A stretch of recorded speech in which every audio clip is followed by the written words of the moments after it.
பெயரை சொல்லி மீசையை முறக்கு, திராவிட சித்தாந்தத்தை அடியோடு நொறுக்கு, தமிழ் தேசியமே வெல்வதே நம் இலக்கு. நன்றி, வணக்கம். நாம் தமிழர், நாமே தமிழர். தமிழ் தேசிய இனத்தின் ஒற்றை நம்பிக்கை அண்ணன் செந்தமிழன் சீமான் அவர்கள் உங்களோடு.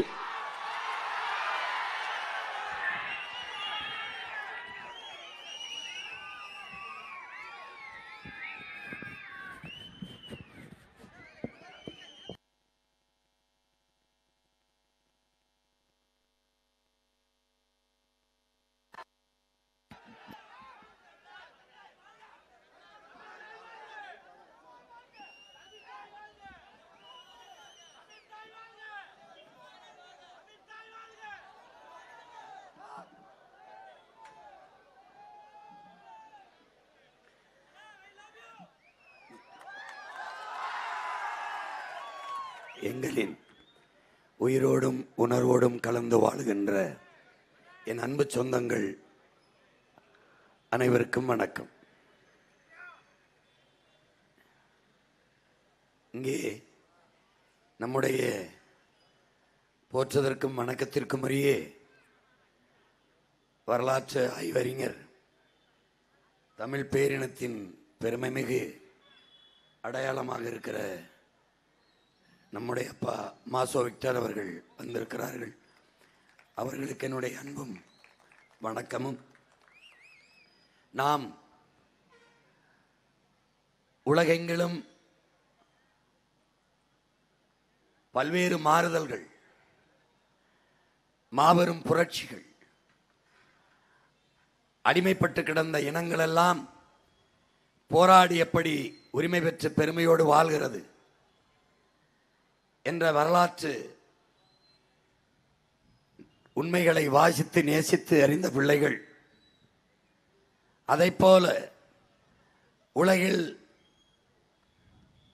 மூத்த இனமாகவும் ஆதிமொழி தமிழ், முதல் மாந்தன் தமிழன் என்ற பெருமையை பெற்ற இனம்.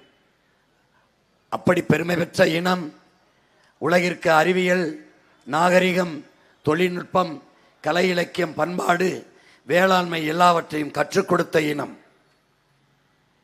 இன்னைக்கு அதுவெல்லாம் அற்றுப்போய் அழிவின் விளிம்பில் நின்று கொண்டிருக்கிறது. என் தாய்மொழி சிதைந்து அழிந்து, என் இனம் முற்றுமுழுதாக அழிந்து, ஒரு தமிங்கில இனமாக, தங்கிலீஷ் பேசுகிற இனமாக மாறி நிற்பதை ஒரு தூய தமிழ் மகன், ஒரு மான தமிழ் மகன் எப்படி பொறுக்க முடியும் என்கிற கேள்வியை ஒவ்வொரு தமிழ் பிள்ளைகளும் எழுப்பி பார்க்க வேண்டும். சிதைந்து அழிந்து போன எங்கள் உயிர் தமிழ் மொழியை மீட்டு உருவாக்க, எம் இன வரலாற்றை மீண்டும் எழுத, என் நிலத்தின் வளத்தை காக்க, என் மக்களினுடைய நலத்தை காக்க, எமக்கென்று ஒரு தனித்த பெருத்த அரசியல் வலிமை தேவைப்படுகிறது. அதற்காகவே உங்கள் பிள்ளைகள் மக்களுக்கென்று இருக்கிற இந்த பாதுகாப்பான புரட்சிகர அரசியல் படையை கட்டி எழுப்புகிறோம். இதிலே 10 ஆண்டு கால தேர்தல் அரசியல் பயணம். இந்த பயணத்தில் 4.5 லட்சம் வாக்கில் இருந்த உங்கள் பிள்ளைகளை படிப்படியாக 36 லட்சம் வாக்குகளை கொடுத்து தனித்த பெருத்த 3வது பெரிய கட்சியாக்கி அங்கீகாரம் பெற்ற ஒரு மாநில கட்சியாக உயர்த்தியது என் முன்னே அமர்ந்திருக்கிற என் உயிர்க்கினிய என் சொந்தங்களும் என் உடன் பிறந்தார்களும் தான். எந்த பின்புலமும் இல்லாத மக்களை, பிள்ளைகளை ஆறத்தழுவி அன்பு கொண்டு வாக்கு செலுத்தி ஒவ்வொரு தேர்தலுக்கும் ஒவ்வொரு சின்னம் கொடுத்தாலும் சீமானின் சின்னம் எது என்று தேடி வாக்கு செலுத்தி எங்களை வளர்த்த பெருமக்கள். இம்முறையும் உங்கள் பிள்ளைகள், எங்கள் பெற்றோர்கள், எங்கள் உடன் பிறந்தவர்கள் மீது இருக்கிற அசைக்க முடியாத நம்பிக்கையில் தனித்து களத்திலே என்ன மாற்றம்? அடிப்படை அமைப்பு அரசியல் மாற்றம், ஆள் மாற்றம், ஆட்சி மாற்றம் அல்ல நம்ம கனவு, ஆட்சியின் முறை மாற்றம். எப்படிப்பட்ட மாற்றங்களை இந்த நிலத்தில் செய்கிறோம்? ஒரு நாட்டின் அடிப்படையில் இருந்து தொடங்குகிறோம். கல்வி, மருத்துவம், குடிநீர், நீர்வள பெருக்கம், வேளாண்மையை அரசு பணியாக்கி வேளாண்மையை முன்னிறுத்திய தற்சார்பு, பசுமை, தாய்மை பொருளாதாரம். ஏனென்றால் உயிர் உணவு தேவைதான் உயிர் தேவை. அங்குதான் நிலையான பொருளாதாரமும் எல்லாருக்கான வேலை வாய்ப்பும் இருக்கு. அங்குதான் வாழ்விடத்திலே படித்தவன் படிக்காதவன் அனைவருக்கும் வேலையை கொடுக்க முடியும். அதை முன்னிறுத்தி கட்டமைக்கிற பொருளாதாரம். அதனால்தான் அது தற்சார்பு, பசுமை, தாய்மை பொருளாதாரம் என்று அதை சொல்கிறோம். பிறகு எல்லோருக்கும் சரியான சமமான கல்வி, சரியான சமமான மருத்துவம், தடையற்ற மின்சாரம், தூய குடிநீர், பயணிக்க நல்ல பாதை, தரமான போக்குவரத்து எல்லாவற்றையும் கொடுக்க வேண்டும் என்ற கனவில் உங்கள் பிள்ளைகள் இந்த மாற்று அரசியல் கோட்பாட்டை இந்த மண்ணிலை வைத்து தொடர்ந்து பயணித்து வருகிறோம்.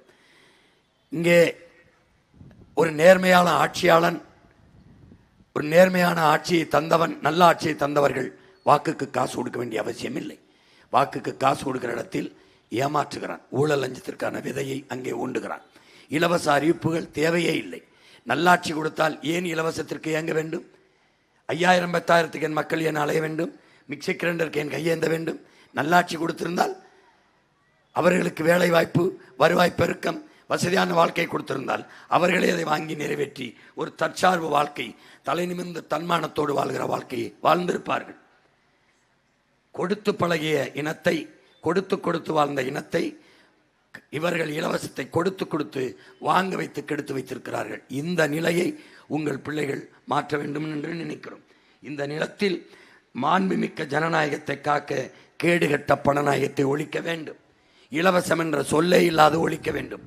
பசி பஞ்சமில்லாத நாடாக இந்த பைந்தமிழர் நாட்டை மாற்றி படைக்க வேண்டும் என்கிற மகத்தான கனவோடு உங்கள் பிள்ளைகள் இருக்கிறோம்.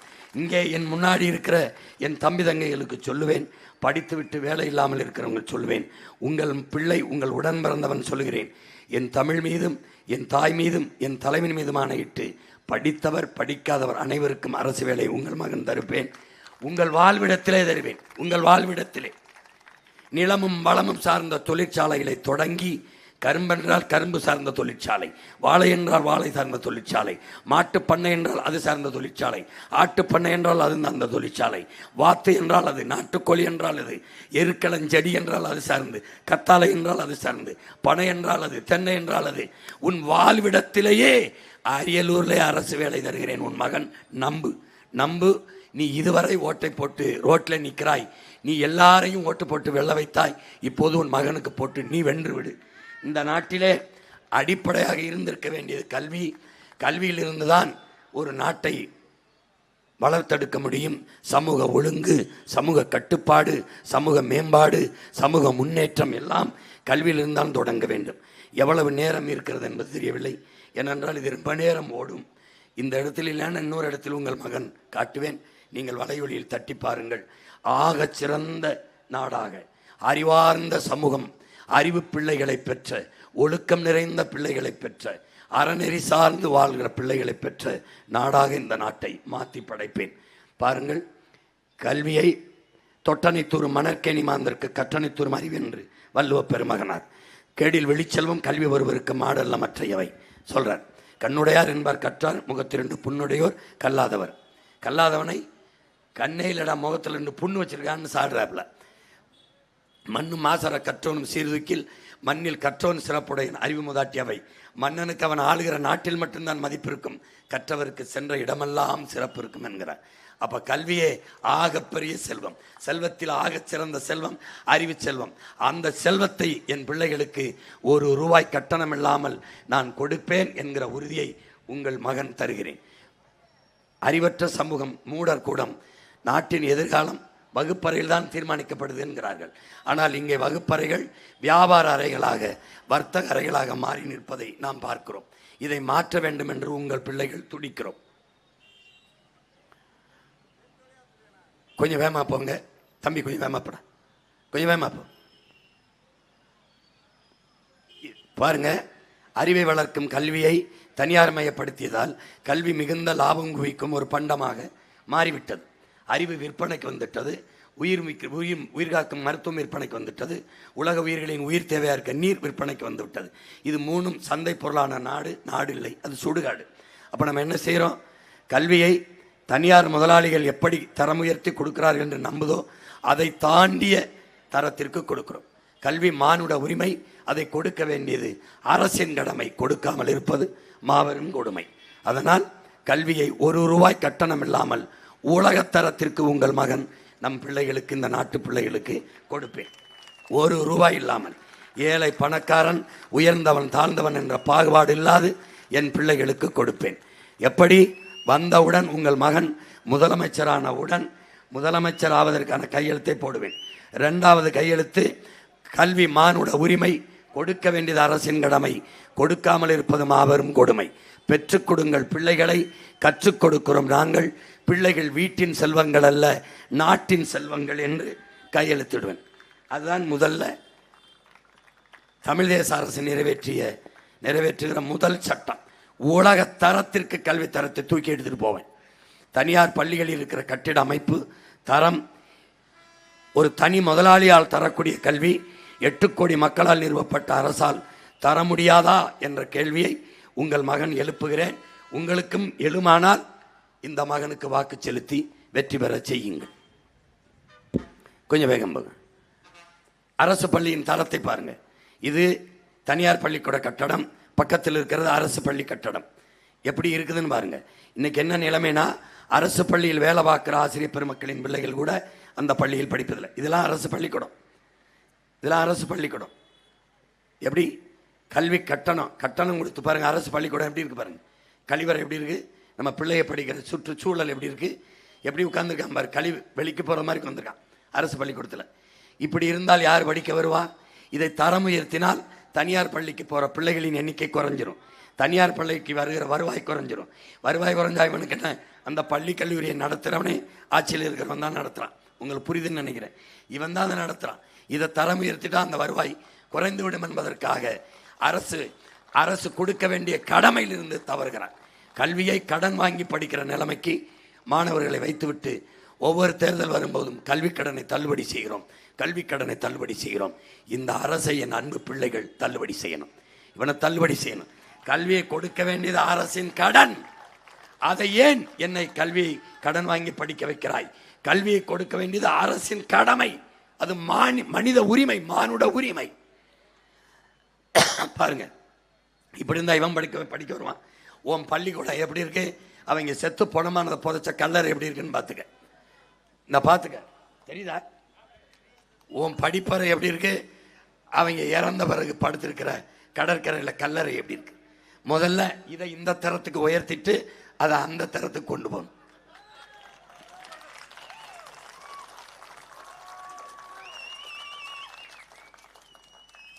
இதை பாரு, பள்ளி கட்டடத்தின் மேற்கூரை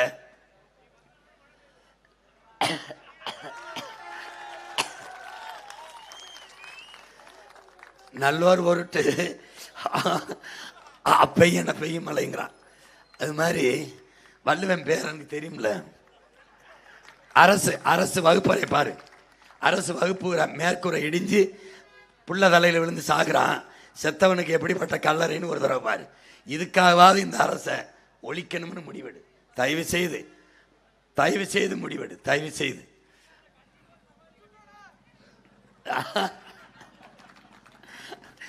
ஒத்த ஓட்டால இவங்களுக்கு கட்டிடலாம் சமாதி. நீங்க கவலைப்படாத. இங்க பாரு. நம்ம பிள்ளைய படிக்க போற இடத்த பாரா. இப்படி பாரா. இப்படி இருக்குமாடா. டாஸ்மாக் கடை எப்படி வைப்பானாடா, குடிக்க போற கடை எப்படி வைப்பானாடா. டேய் என்னடா டேய், இங்க பாரு. கொஞ்சம் பின்னாடி பாப்பா. பிள்ளைய ஒழுதுகிட்டு இருக்கு வாத்தியார் பாடம் எடுத்துக்கிறாரு. பாரு எப்படி இருக்கு பள்ளிக்கூடம் பாரு. தம்பி இதெல்லாம் எப்படிடா பார்த்துக்கிட்டு சைத்துக்கிட்டு படுத்தா உனக்கு தூக்கம் வருதாடா தம்பி? ஒழிச்சிடலாம். கல்வி அமைப்பு மக்களாட்சி நெறிகளுக்கு எதிராக இருக்கு. இது எங்கேயும் இல்லை, புதுக்கோட்டையில் தான். இந்த உட்காந்து மரத்தில் படிக்குது பாருங்க. நம்ம ஊர் புதுக்கோட்டையில் தான்டா. போ வேமா போ. சரி பண்ணிடுவோம் பேசாம. இது நம்ம பெற்ற குழந்தைகளுக்கு அரசு இழைக்கிற அநீதி, பச்சை துரோகம். போப்பா, வேமா போப்பா, வேமா போ.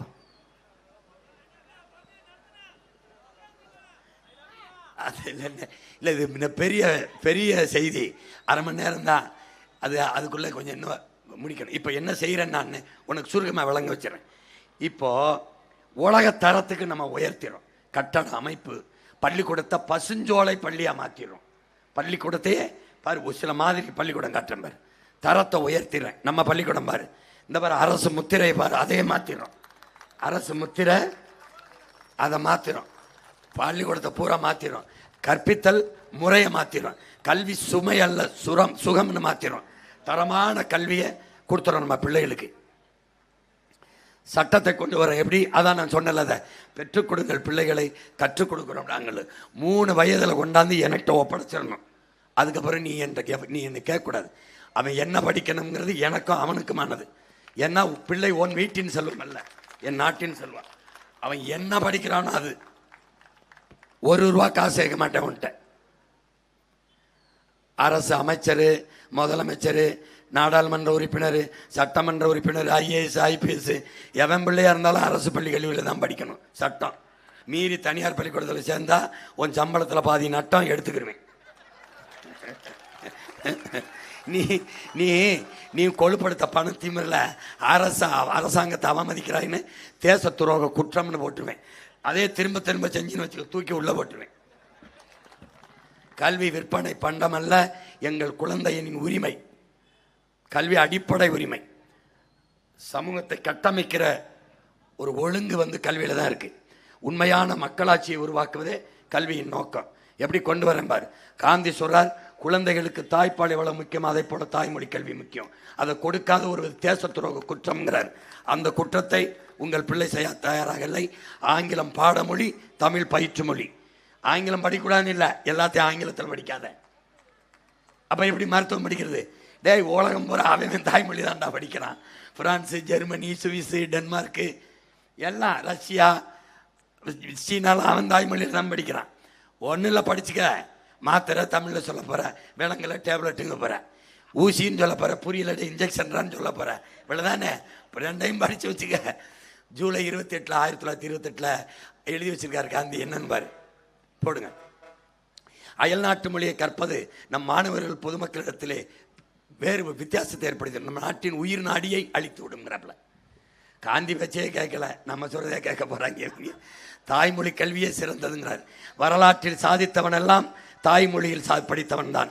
நோபல் பரிசு பெற்றவன் இந்த மாதிரி தாமஸ் ஆல்வா எடிசன், நம்ம ஐயா அப்துல் கலாம், எல்லாருமே தாய்மொழியில் கற்றவன் படைக்கிறான், கல்லாதவன் பயன்படுத்துகிறான். உலகில் எல்லா நாடும் மேடின், நம் நாடு make in. Made in Singapore, made in Japan, made in Russia, made in America, made in German, made in Denmark, எல்லாம் மேட் இன். ஓ நாடு மேக்கின். புரியுதா? புரிஞ்சுக்க. மொழி ஒரு தொடர்பு கருவி அல்ல, மற்றவர்களுக்கு தொடர்பு கருவி, நமக்கு தொடர்பு கருவி அல்ல. மொழி நமக்கு உயிர். மொழி சிதைந்து அழிந்தால் முகம் சிதைந்து அழிந்தது போல இனம் சிதைந்து அழிவு. அதனால் ஆங்கிலம் ஒரு மொழி, அறிவல்ல. வெள்ளை ஒரு நிறம், அழகல்ல. இந்த உளவியலிருந்து நீ நிமிரணும். அடுத்தவன் மொழி உனக்கு அறிவில்லை, அதை புரிஞ்சுக்கணும். உன் மொழியில இல்லாத அறிவு உலகத்தில் எந்த மொழியும் இல்லை. அந்த திமிரு உனக்கு வரணும். விளங்குதா? அதை நல்லா தெரிஞ்சுக்க. நீ உன்னை மறந்து தூங்கும்போது கனவு எந்த மொழியில் வருதுன்னு பாரு. அது தமிழில் வந்தா அதுதான் உனக்கு சிந்தனை மொழி, அதுதான் கல்வி மொழி. ஒருவேளை இங்கிலீஷில் வந்துருச்சுன்னு வச்சுக்க, நீ உன் மரபணுவை சோதிக்கணும். நீ இனம் மாறிட்ட, ஒரு ரத்தத்தை பரிசோதிக்கணும். ஏன்னா நீ உன் பிறப்பில் சந்தேகம் வந்துருது எனக்கு, நீ கிளம்பிடு.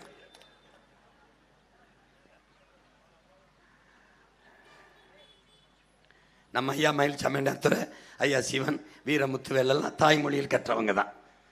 ஆமாம், இந்த கொள்ள பேச்சு பேசுறேன்னு வாங்க அண்ணே, அவன் அதில் கற்றவன் தான். இந்த மாதிரி ஜெர்மனியில் போய், ரஷ்யாவில் போய் நீ இங்கிலீஷ் தமிழ் இங்கிலீஷில் வந்து மருத்துவமனைன்னு சொல்ல, கொண்டே வருவான் உன்னையே, கொண்டே வருவான். இனிமேல் எனக்கிட்ட வந்து எவனாவது இங்கிலீஷில் அதே மாதிரி கொண்டே வருவேன் உன்னை. இங்கிலீஷை ஒரு பாட மொழியாக படிச்சுக்க, ஒரு தொடர்பு மொழியாக படிச்சுக்க, ஒரு பயன்பாட்டு மொழியாக வச்சுக்க.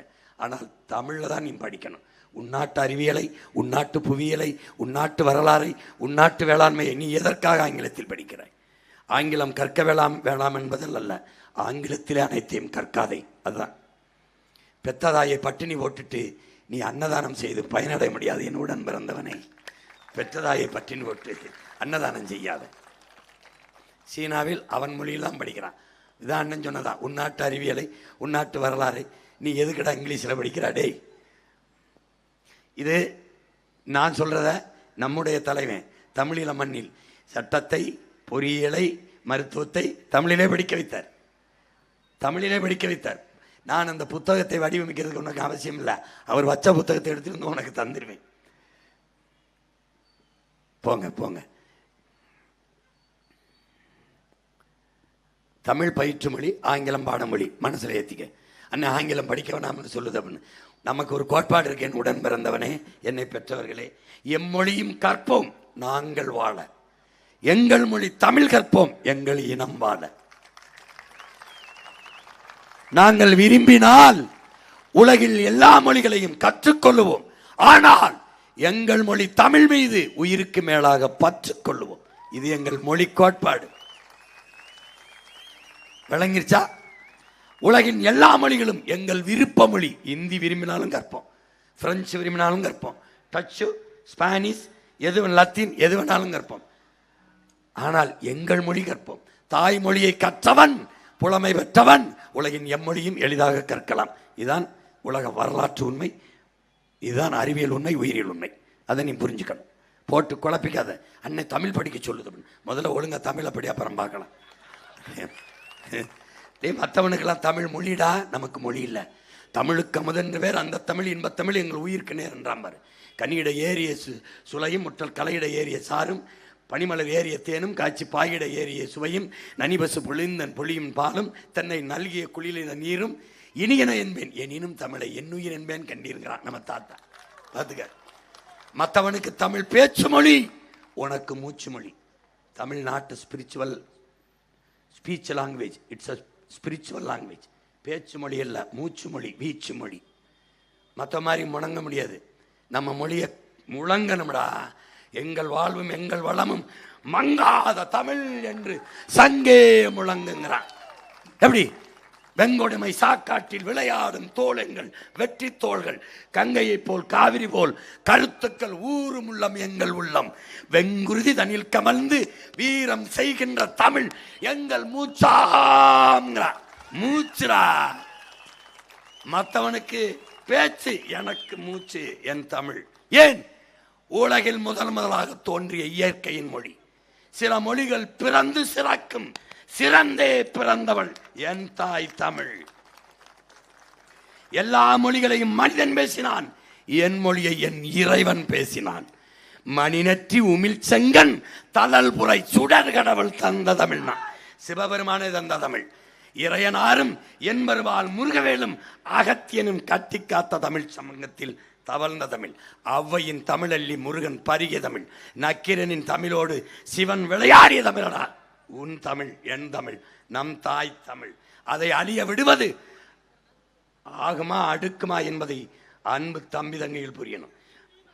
அன்னை தமிழ் மொழியை மீட்கணும். வர உலகத்திலே கல்வியில் சிறந்த நாடு எந்த நாடு என்பார். பின்லாந்து, 2வது தென்கொரியா, 3வது சிங்கப்பூர். வெக்கப்படணும் இந்த நாட்டு தலைவர்கள், வெக்கப்படணும். இந்த அரியலூர் பெரம்பலூர் மாவட்ட அளவு கூட இல்லாத ஒரு சின்ன நாடு, இத்தனை நாடுகள் இருக்கிற இடத்துல உலக தரத்தில் எஜுகேஷன்ல ஃபர்ஸ்ட் 3rd பிளேஸ்ல கண்டா, 3வது இடத்துல கண்டா. ஒண்ணுமே கிடையாது அவன் நாட்டில், கடல் தான். ஒண்ணுமே கிடையாது. கடலை மட்டும் வைத்துக்கொண்டு மருத்துவம் கல்வியில எவ்வளவு 3வது இடத்துல இருக்கான் பாரு. நம்ம எந்த இடத்துலயும் இல்லை. இப்போ அவன் அண்ணன் வந்து இந்த 5 நாடு இருக்கிறா, அதை முந்தி போறோம்டா, உலக தாரம்டா வச்சுக்கடா. டேய் என் உடன் பிறந்தவனே, என்னை பெற்றவர்களே, இனி உலக தரம் என்றால் பின்லாந்துக்காரன் சொல்லும்டா தமிழ்நாட்டு தரம். இப்போ உன் அண்ணன் இங்க இருந்து பேசுங்க. டேய் உன் அண்ணன் அரியலூர் இருந்து பேசுறல, இதே மாதிரி பின்லாந்துல, சிங்கப்பூர்ல, தென்கொரியால, ஜெர்மனியில, கனடால ஒருத்தர் நின்று உலகத்திலே தலை சிறந்த கல்வியில நாடாக இந்தியாவிலே தமிழ்நாடு இருக்கிறது என்று சொல்லுகிற நிலையை நம்ம உருவாக்கணும். இப்ப பாரு, முதல் நாடு பின்லாந்து, சிங்கப்பூர். இந்த 5 நாடுகள் தான் தம்பி உலகத்தில் தலை சிறந்த நாடாக இருக்கு. இதுக்கப்புறம் ஜப்பான் இதெல்லாம் வருது, ஹாங்காங்லாம் வருது. ஆனால் முதல் 5 இடத்துல இந்த நாடு இருக்குது. போங்க போங்க வேகமா. அவன் இங்கே பாரு, இங்கே பாரு, ஃபின்லாந்தில் கட்டட அமைப்பு, கற்பித்தல் முறையை பாரு. நம்மளுக்கு மறுபடி பள்ளிக்கூடத்தில் போய் படிக்கிற கனவை உனக்கு நான் உருவாக்குறேன், அன்னை என்னை கூட சேர்த்துக்கணுங்கிற பண்ண. அவன் பாரு எப்படி, அவன் எப்படி பாரு, ஏழை பணக்காரன் பாகுவார் என்று அனைவருக்கும் தரமான கல்வி. ஃபின்லாந்தில் 5-10 பேருக்கு ஒரு ஆசிரியர் போட்டுக்காண்டா. இந்த பாரு 5 பிள்ளைய தான் ஒரு டீச்சர். இங்கே 50 பேருக்கு ஒரு டீச்சரு. அவர் எப்போ வருவார் எப்போ போவார்னு தெரியாது. அவன் இங்கே பாரு 7 வயதில் நம்ம என்ன பண்ணுறான், பிறந்த உடனே எல்கேஜி யூகேஜிங்கிறான். அவன் 7 வயதில் தான் 1ஆப்பு சேர்க்குறான். அங்கே ரேங்க் கிடையாது, தரவரிசை கிடையாது. ஏன்னா நம்ம ஒரு சட்டம் கொண்டு வரோம், மனிதறிவை வச்சு மதிப்பெண்ணை வச்சு மதிப்பெண்ணை வச்சு மனிதறிவை மதிப்பிடாது எங்கள் அரசு. 8ஆம் வகுப்பு வரைக்கும் தேர்வு கிடையாது, தேர்ச்சி. சுவர் இல்லாத கல்வி, தேர்வு இல்லாத தேர்ச்சி, அதான் நம்ம கனவு. அப்போ அங்கே பாரு, அவன் வகுப்பறையை பாரு எப்படி இருக்கு பாரு. நம்மளுடைய வகுப்பை பாரு, அவன் வகுப்பை பாரு. போ போ. தரப்படுத்தப்பட்ட தேர்வுகள் இல்லை, அதான் ரேங்க் கிடையாது.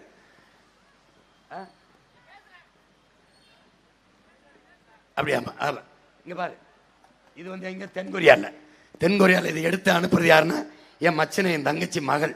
அவள் படிக்கிற பள்ளிக்கூடத்தை அவள் எடுத்து மாமா போட்டு காட்டுங்கன்னு வரா பாரு. அவள் தான் தென்கொரியாவில் இருக்கா, படிக்கிறான். அவள் எடுத்து அனுப்பியிருக்கான். அங்கே கட்டட அமைப்பு எப்படி இருக்கா? நட்சத்திர விடுதி மாதிரி இருக்கா? இங்கே நாசமாக போன சுடுகாடு மாதிரி இருக்கு. ரெண்டையும் மாத்துறேன்.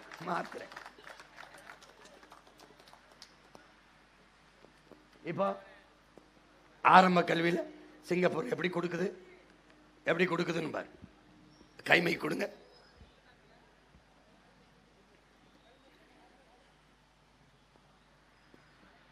ஆறு வயதுல அவங்க ஒண்ணா சேர்க்கிறாங்க. சிங்கப்பூர் அங்க தாய்மொழியில கற்பது கட்டாயமாக்கப்பட்டிருக்கு, தாய்மொழி கல்வி.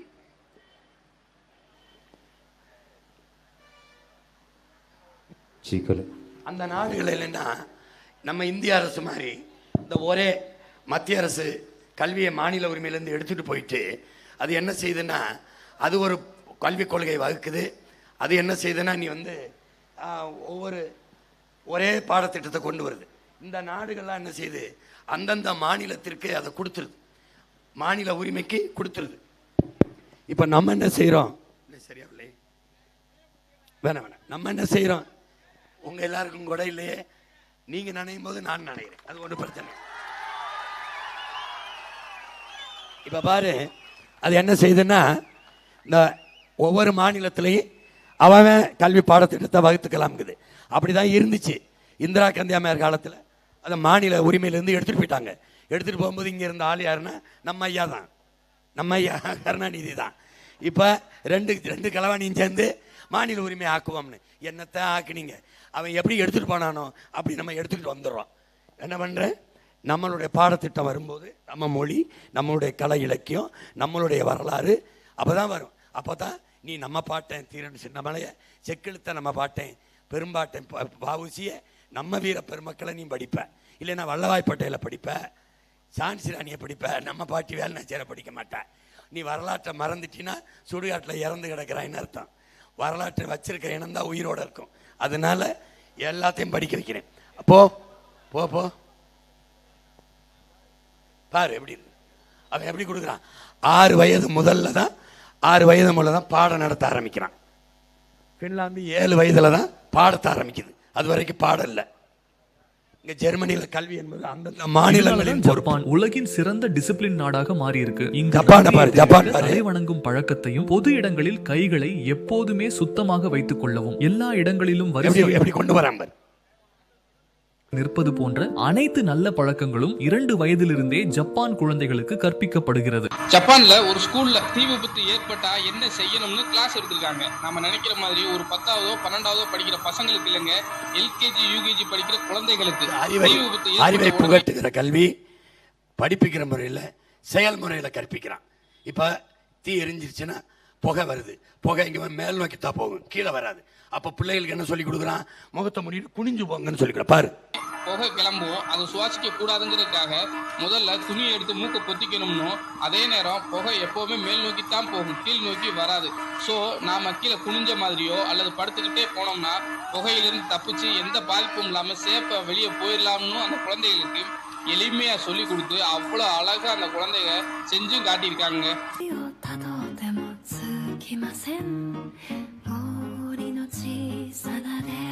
இது நிறைய இருக்கு, நான் உனக்கு போட்டு காட்ட முடியல, இன்னும் மற்ற இடத்துல காட்டுறேன் பாரு.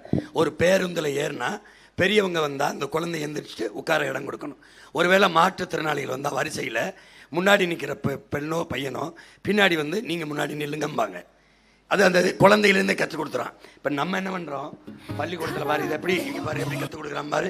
இதான் இந்த ப்ராக்டிக்கல் எஜுகேஷன், செயல்முறை பயிற்சி பாரு.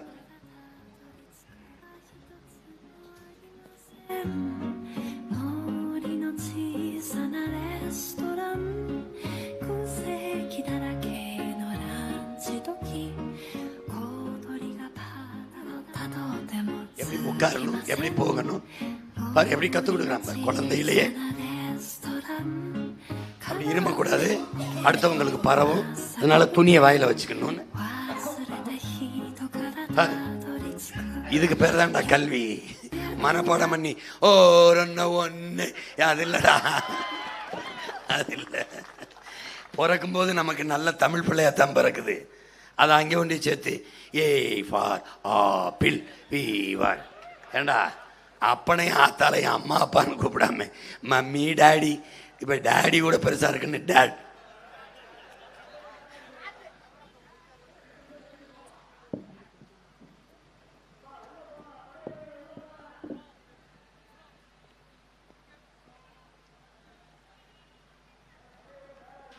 இப்போ இதெல்லாம் பாரு, அந்த காலனியை, அந்த சூவை எப்படி அடுக்கி வைக்கணும்னு பிள்ளைகள். பள்ளிக்கூடத்தை திறக்கிறதும் மூடுறதும் யார் தெரியுமா? பிள்ளைகள் தான். பாரு பாரு கொஞ்சம் பாரு, எவ்வளவு பொறுப்பை கற்றுக் கொடுக்குறான் பாரு. அவங்க தான் திறப்பாங்க, அவங்க தான் மூடுவாங்க.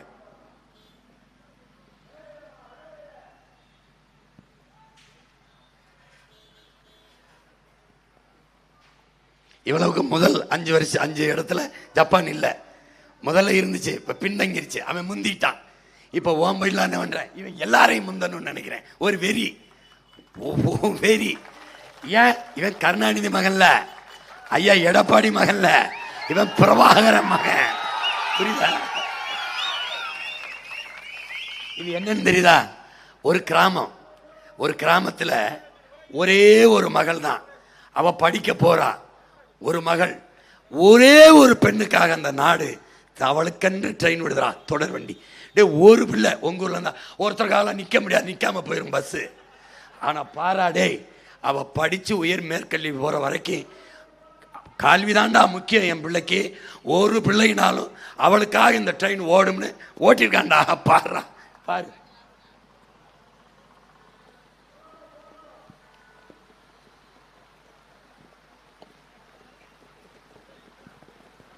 ஒரே ஒரு மகளுக்கு. அப்ப அந்த நாட்டு பிள்ளைகளின் கல்வியை அந்த நாடு எவ்வளவு மதிக்கிறதுங்கிறதுக்கு இதை விட உனக்கு சான்று தேவையில்லை. பார்த்துக்க.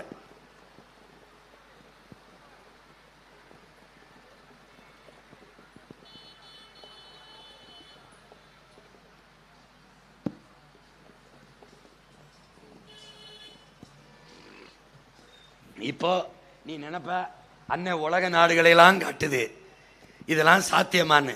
நம்ம இந்திய நாட்டில், இந்த நாட்டில், இந்த துணைக்கண்டத்தில் ஒருத்தன் அரவிந்த் கெஜ்ரிவால்னு ஒருத்தன் 5 ஆண்டுல பாரவனை உலக தரத்துக்கு தூக்கிட்டு போயிருக்கான் பாரு கல்வியை. பள்ளிக்கூட கட்டமைப்பு, கல்வி தரத்தை எப்படி தூக்கிருக்கான் பாரா. டேய் வேற எங்கேயும் போகாதரா பாருடா.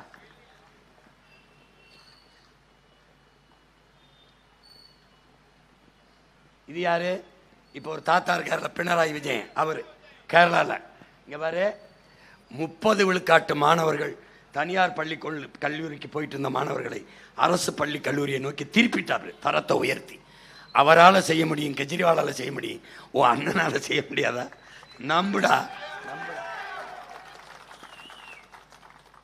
கல்வி முறையை மாத்திட்டாரு.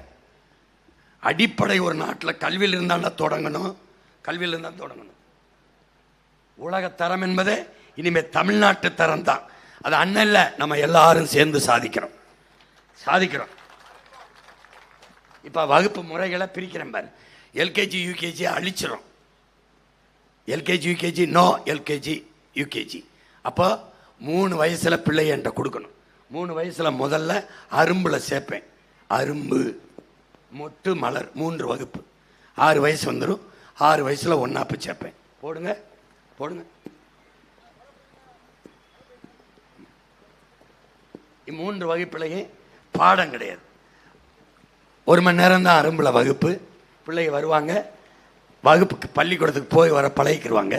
ஆசிரியர்கள் கதை சொல்லுவாங்க, கேட்டுக்கிடுவாங்க. அப்புறம் அதுக்கப்புறம் எல்லாமே சிறப்பு திறன் கல்வி தான். பாடுறது, ஆடுறது, விளையாடுறது, இது இல்லை. அப்படியே பாடம் இல்லை. எல்லாருக்கும் கொடை கொடு, அப்புறம் எனக்கு கொடு. 6 வயசுல சேர்க்கிறான். நம்ம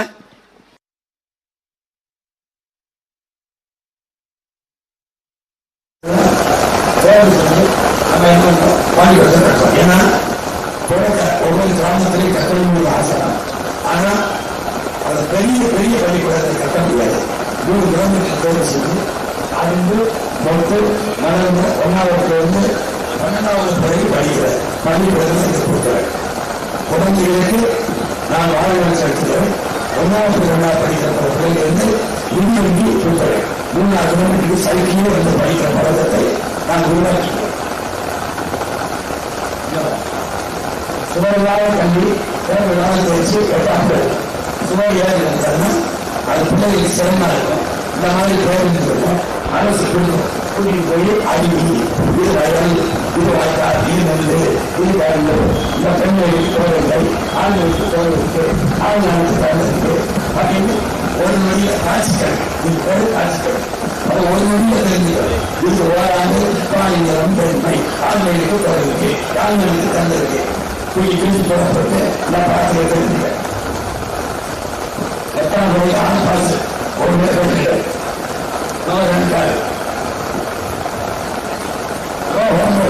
வீட்டு பண்ண முடியல. என் பிள்ளைய ஐயா ஏன் விடுமுறைய பள்ளிக்கூட தனிமை அங்கே நீச்சல் போலாம் பாடல் பள்ளிக்கூட கட்டி ஆடுங்கள் என்னோட சேர்த்து 1ஆம் வகுப்புல ஒரு தேர்வு வச்சேன். 1ஆம் வகுப்பு தேர்வு. ஏன்னா 10ஆம் வகுப்பு பொது தேர்வு வந்து பிள்ளைய செல்லணும். இந்த மாதிரி தான் இந்த தேர்வு வந்து பாடுறாங்க. இது எழுதி பாடி அதனால சொல்றாங்க இவர்கள் சொல்றாங்க கவிதையாக தான் பிள்ளையை கூப்பிட்டு வருகிறார்கள். நாம் தான் அவர்கள் வாழ்க்கை மாற்றுகிறோம். பிள்ளைகளின் இவைகளை மூலைகளுக்கு முக்கிய கொடுப்பார்கள். ஏன்னா எல்லாரும் பிரித்து மதிப்பிடப்படுகிறது. இப்போ கல்வியை அறிவார்கள். ஏன்னா இவன் யாரும் இல்லா அறிவுறுத்த சாதிக்கு இவன் வந்து விசாரிக்கு சாதிக்கு தீப்பற்றி வயசுல ஒரு விண்வெளத்தை தீப்பற்றளவு கண்டுபிடிச்சு இவன் முஸ்லீம்களோட இந்திய வழங்குற. ஆனா அமெரிக்காவுடைய ரிசர்ச் நாசா வாங்கி அவங்களுக்கு பார்க்கல முஸ்லீம் அறிவியலை கற்றுக்கிறாங்க. அது எவ்வளவு பண்ணுறாங்க என்னுடைய ஒரு மதிப்பு ஆசிரியர். அதனால இங்க ஆசிரியர்கள் கலந்துருக்கிறாங்க. முதல் தரம் 2வது சொல்லிட்டாங்க. இந்த சீக்கிரம் ஆசிரியர்கள் சுற்றி வந்து படிக்கிறாங்க. முதல் தரம் தான் எல்லாரும் என்னன்னா இந்த குழந்தைக்கு சொன்னாலே 50,000 சம்பளம் ஆசிரியர் வாங்குற ஆசிரியர் 6,000 சம்பளம் வாங்குற தனியார் பள்ளி ஆசிரியர்கள் ஒரு பிள்ளை நல்லா சொல்லுவாங்க. இப்போ ஆசிரியர் ஒரு அனுமதி மாதிரி அரசு பள்ளியை சேர்த்து எல்லாமே நல்லா கட்சி எடுப்பதை நம்ம பார்க்கணும். தனியார் பள்ளியா அரசு பள்ளியா ஒரு கோட்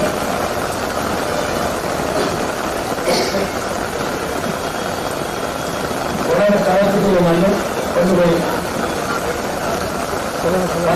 பள்ளி எல்லா பள்ளியும் அப்படி சோழ அது ஒரு நாடு அந்த மாதிரி பள்ளிக்கூடம் எப்படி இருந்தால் 20-30 ஏக்கர் 40 ஏக்கர் அப்படி 100 ஏக்கரை எடுத்து என் பிள்ளைகள் போகும்போது மா பரா வாழை தென்னை கொய்யா